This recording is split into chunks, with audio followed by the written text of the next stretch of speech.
नमस्कार, देवभूमि एक्सप्रेस में आपका स्वागत है। मैं हूं आपके साथ दीपक पतौरिया। उत्तराखंड में रोजगार और पलायन अहम मुद्दे रहे हैं। हर सरकार इनको हल करने का दावा तो करती है, लेकिन राज्य बनने के किस साल बाद भी कुछ भी हासिल नहीं हो पाया। लेकिन अब राज्य के सबसे युवा सीएम पुष्कर सिंह धामी ने इस दिशा में सकारात्मक कदम उठाने शुरू करते हैं। देखिए रिपोर्ट। उत्तराखंड के काम नहीं आई जवानी और पानी। रोजगार के लिए राज्य से बड़ी संख्या में पलायन। युवा मुख्यमंत्री पुष्कर सिंह धामी ने उठाए सकारात्मक कदम। मुख्यमंत्री स्वरोजगार योजना के जरिए कमाई कर रहे हैं युवा। उत्तराखंड की जवानी और पानी कभी इसके काम नहीं। रोजगार के मौके नहीं होने से युवा वर्ग बड़ी संख्या में दूसरे राज्यों में पलायन कर चुका है। लेकिन अब युवाओं को आत्मनिर्भर बनाने, राज्य से पलायन रोकने और कोविड काल में प्रदेश लौटे प्रवासियों को आर्थिक सहायता मुहैया कराने के लिए उत्तराखंड की पुष्कर सिंह धामी सरकार ने कई बड़े कदम उठाए। हमारी सरकार का पूरा कार्यकाल दूरस्थ पिछड़े क्षेत्रों के विकास को समर्पित रहा है। यह पहली सरकार है जिसने पलायन को गंभीरता से लिया है और रिवर्स पलायन को साकार करने के लिए कई महत्वपूर्ण निर्णय लिए हैं। पर्वतीय क्षेत्रों में निवेश के लिए पर्यटन, आयुष, वेलनेस, आईटी और सौर ऊर्जा सहित सर्विस सेक्टर पर विशेष फोकस किया गया है। हमारी सरकार द्वारा की गई होम स्टे योजना से ग्रामीण अर्थव्यवस्था को मजबूती मिल रही है।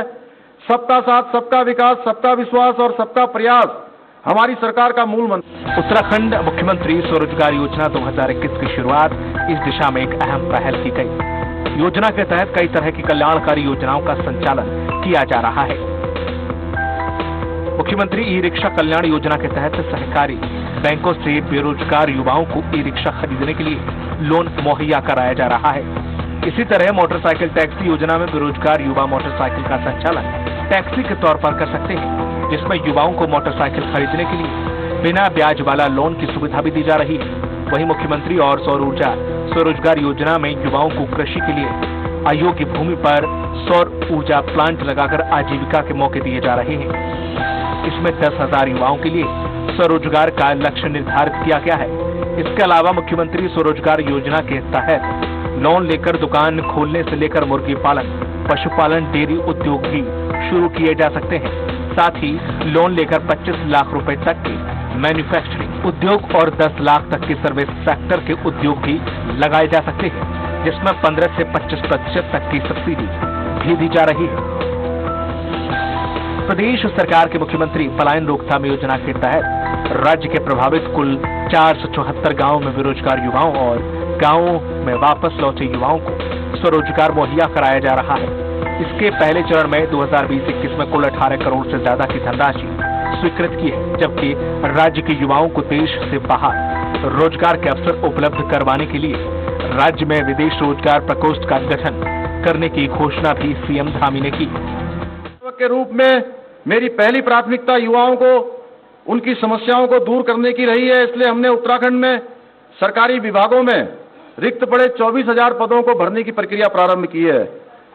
इनमें से आधे पदों पर भर्ती प्रक्रिया प्रारंभ हो गई है तथा शेष रिक्त पदों पर शीघ्र ही भर्ती प्रक्रिया पूर्ण कर ली जाएगी।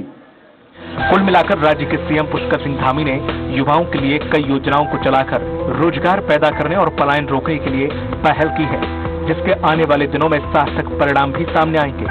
देहरादून से स्वराज एक्सप्रेस के लिए एस तोमर की रिपोर्ट।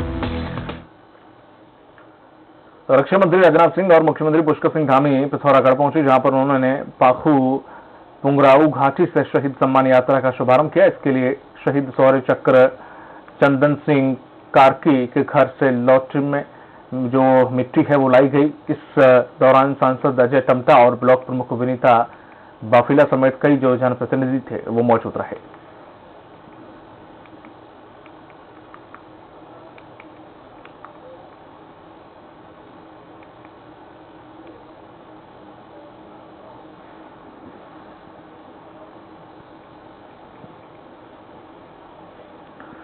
प्रदेश में रोजगार को लेकर देहरादून में पर्यटन मंत्री सतपाल महाराज ने प्रेस वार्ता की। इस दौरान उन्होंने कहा कि पर्यटन स्थलों पर पैदल चलने वाले लोगों को थेरेपी और मसाज की सुविधा दी जाए।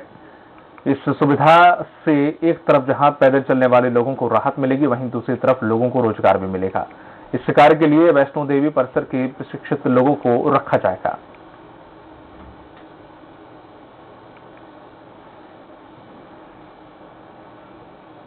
केदारनाथ यात्रा पर, पैदल यात्रा पर आते हैं, द्रोणागिरी पर्वत पे पैदल यात्रा करते हैं, उर्गम की पैदल यात्रा करते हैं, जहाँ के लिए लोग पैदल चलते हैं और थक जाते हैं। ये हमारे मसाज थेरेपी चलेगी, रिफ्लेक्सोलॉजी जिसे बोलते हैं, पैर की थेरेपी, इसमें एक्यूप्रेशर पॉइंट्स दबाए जाते हैं और चिकित्सा की जाती है। खबर देहरादून से है। प्रदेश में देवस्थानम बोर्ड को रद्द किए जाने की मांग को पकड़ने लगी है ये मांग, और कृषि कानून वापस होने के बाद अब मठ मंदिर अधिग्रहण और देवस्थानम बोर्ड को निरस्त करने की मांग को लेकर मंत्रियों के आवास पर साधु संतों ने प्रदर्शन किया। उन्होंने सरकार पर उन्हें बरगलाने का आरोप लगाया। साधु संतों ने कहा कि अगर मांगे पूरी नहीं की गई तो 27 तारीख को उग्र आंदोलन करेंगे।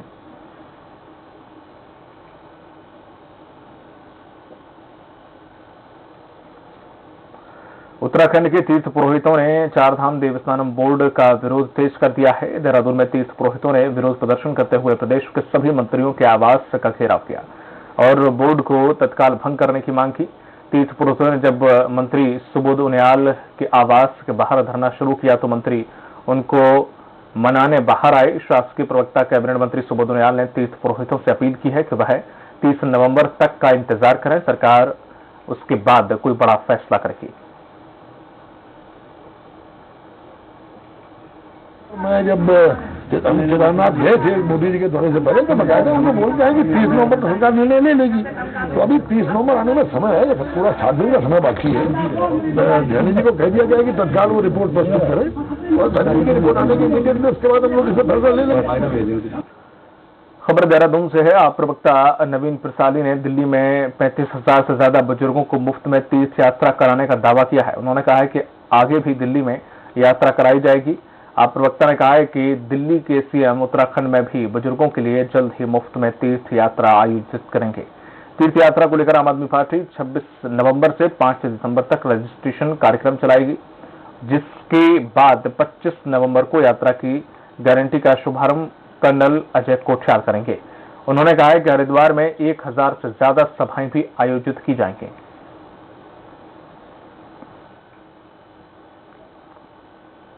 जो अरविंद जी का दौरा हुआ उस दौरान उन्होंने एक घोषणा की कि उत्तराखंड में भी दिल्ली के तर्ज पर बुजुर्गों को यात्रा कराई जाएगी। पिथौरागढ़ जिले के आदर्श बालिका इंटर कॉलेज बेरीनांग छात्राओं ने मतदान जागरूकता रैली निकाली और छात्राओं की रैली विद्यालय से शुरू होकर शहीद चौक में रैली का समापन हुआ। छात्राओं ने रैली के दौरान 18 साल से अधिक उम्र के लोगों को मतदान करने की अपील की।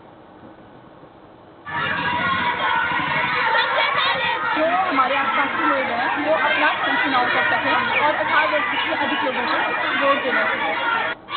जो कि हमारे वयस्क नागरिक हैं उनको मतदान करने के लिए जागरूक करने के लिए ताकि वो एक अच्छी सरकार का निर्माण कर सके। लक्ष्य क्षेत्र के नहिंदपुर सुठारी गांव में मत्स्य पालन के रूप में पट्टा आवंटित किया गया है। कुछ नियमों के प्रतिबंध के साथ यह खनन पट्टा चलाने की अनुमति प्रदान की गई, लेकिन पट्टा धारकों की लापरवाही के चलते नियमों का पालन नहीं किया गया, जिसके बाद क्षेत्रीय लोगों ने मामले की शिकायत लक्सर उपजिलाधिकारी वैभव गुप्ता से की है। बाद में उपजिलाधिकारी ने खनन पट्टे का निरीक्षण किया और भारी कमियां पाई गई। जब तक यह खामियां को दूर नहीं करेंगे तब तक यह खनन पट्टा पूरी तरह से बंद रहेगा। है उसका सत्यापन नहीं कराया गया और उसमें काफी वजन में डिफरेंस भी आ रहा है। साथ ही इनके द्वारा जो भी यहाँ पर खनन कार्य होता है वहाँ पर सीसीटीवी लगाया गया है, परंतु जहाँ पर जिस क्षेत्र में हो रहा है उसका पूरी तरह से कवरेज नहीं हो रही है। साथ ही इनको ये निर्देश दिए गए हैं कि पहले ये इन सब अनियमितताओं को कमियों को पूरा करेंगे, उसके बाद इसका सर्टिफिकेट देंगे, उसके बाद इनको संचालन करने की अनुमति होगी और यदि इसमें कोई भी और भी अनियमितता बढ़ जाती है तो इन पर नियमानुसार पेनल्टी लगाई जाएगी। कालाडूंगी में भूतपूर्व सैनिकों ने कार्यक्रम का आयोजन किया, जहां पर 4 धाम की तरह शहीद धाम को बनाया जाएगा, जिसको बनाने के लिए पूर्व सैनिकों के घर से मिट्टी ली जाएगी। 27 नवंबर को शहीद धाम बनाने के लिए भव्य कार्यक्रम का आयोजन किया जाएगा। कार्यक्रम में पूर्व सेना प्रमुख जनरल वीके सिंह और एक्स सर्विसमैन कल्याण सिंह के मंत्री गणेश जोशी और 57 शहीदों के परिजनों को सम्मानित करेंगे।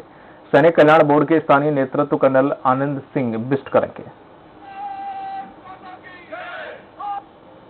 जो कि मंत्री हैं एक्स सर्विसमैन कल्याण के उत्तराखंड के, वो आएंगे। रामलीला मैदान हल्द्वानी में वो प्रोग्राम होगा। वहाँ पे 57 शहीद जो हैं पूरा नैनीताल डिस्ट्रिक्ट के, उनको सम्मानित किया जाएगा।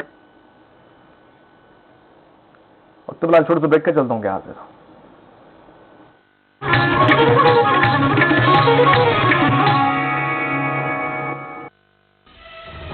कोविड महामारी के मुश्किल दौर में लोगों की सुरक्षा कवच बनी वैक्सीन।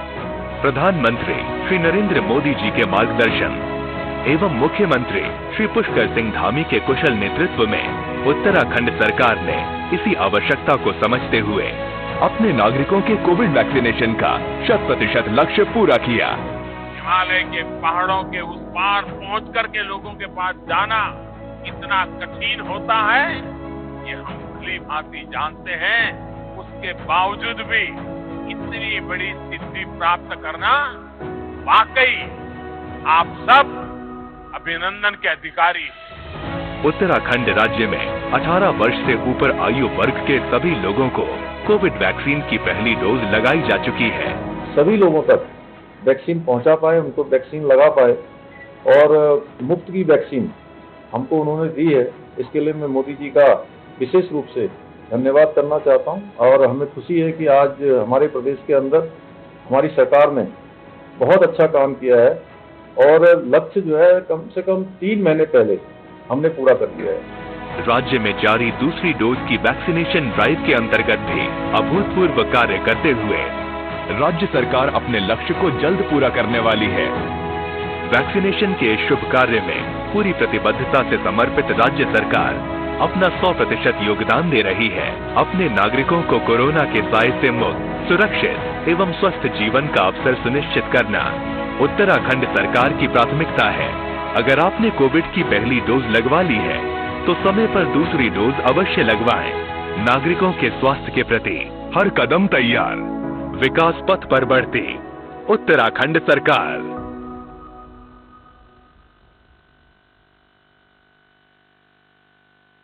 खास जड़ी बूटियों से बना पेट सफा आयुर्वेदिक चूर्ण आज ही ले आए। पेट सफा पहली रात से ही असर दिखाता है और इसकी आदत भी नहीं पड़ती। पेट सफा हर रोग दफा।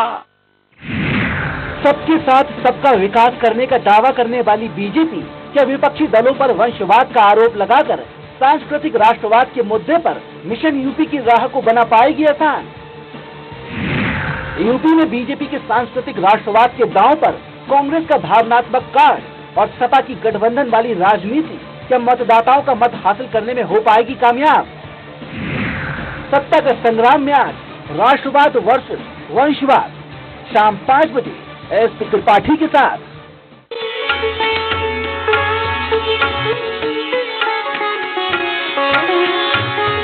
महर्षि उपदेशामृत प्रवाह। देखिए स्वराज एक्सप्रेस में प्रतिदिन प्रातः 6:30 बजे से। मुल्तानी कोका, कफ सिरप, तुलसी, वसा, यस्ती मधु, पिपली के गुणों से भरपूर जो खांसी पर करे तुरंत असर, ताकि बदलते मौसम के साथ आप न बदलें। सदियों से सुनते आए हैं, बेटे बड़े होके अच्छी सी नौकरी करना, अच्छी सी नौकरी करना।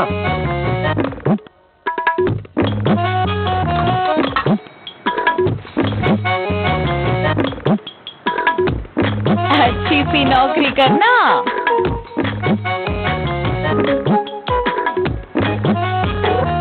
अच्छी सी नौकरी करना।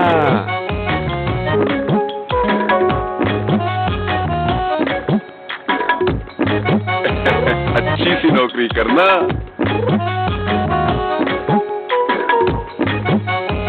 अच्छी सी नौकरी करना।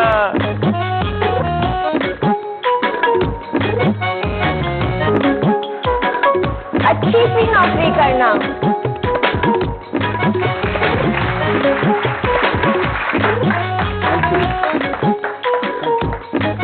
अच्छी सी नौकरी करना। अगर सब अच्छी नौकरी करने वाले बनेंगे तो नौकरी देगा कौन? बेटा तुम अच्छी सी नौकरी देने वाला बनना। अगर भारत को दुनिया का नंबर 1 देश बनाना है तो आज हर बच्चे के अंदर एंटरप्रेन्योर माइंडसेट जगाना होगा।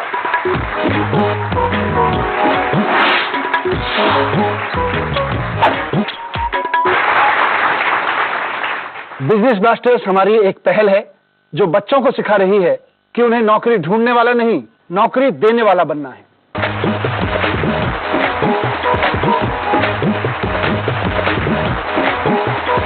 बिजनेस ब्लास्टर्स, छोटे बिजनेस स्टार्स, बड़े बिजनेस आइडियाज, 28 नवंबर से हर रविवार शाम 7 बजे आपके टेलीविजन पर।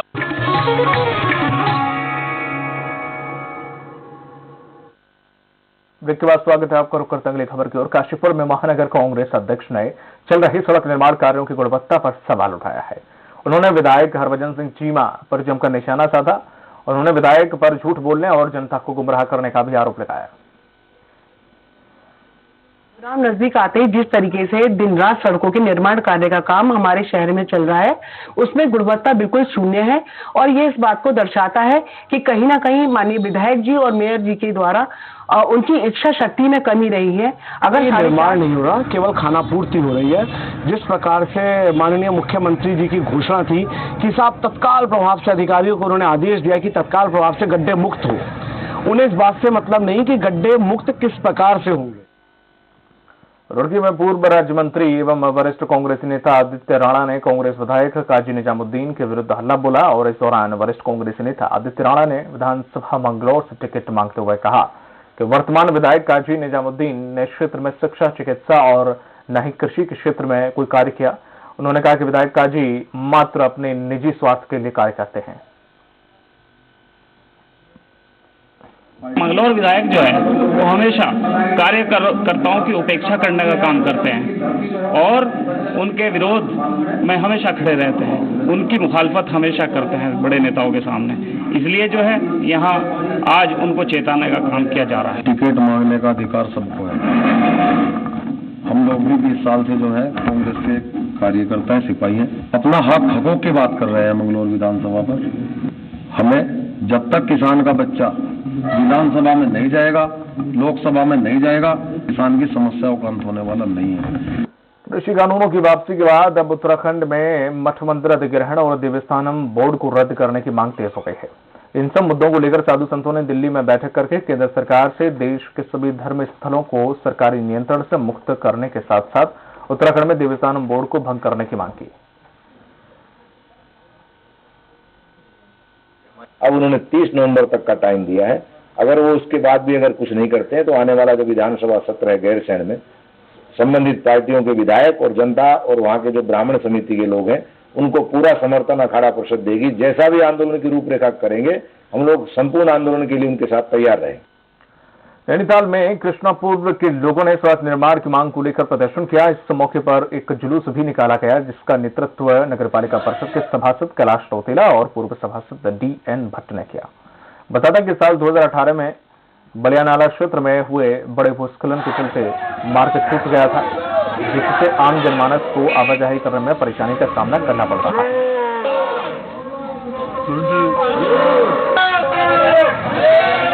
चलने लायक कोई मार्ग नहीं है जिसमें हम सुरक्षित आ जाए और वर्तमान में जो रास्ता है वो भी ना के बराबर है क्योंकि जो वर्षा आई थी उसमें वो भी टूट चुका है। खुद रोड खोदने चले जाएंगे जिसके बाद अगर प्रशासन हमारे ऊपर कोई कानूनी कार्रवाई करेगा तो यहाँ तक कि हर बच्चा कृष्णापुर का घर से निकलकर जेल भरे आंदोलन शुरू करे।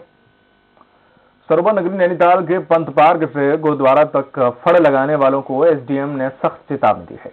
तय वक्त के मुताबिक फड़ नहीं लगाने पर कड़ी कार्रवाई की जाएगी। मीडिया में खबर प्रसारित होने के बाद प्रशासन ने सख्ती दिखानी शुरू कर दी है।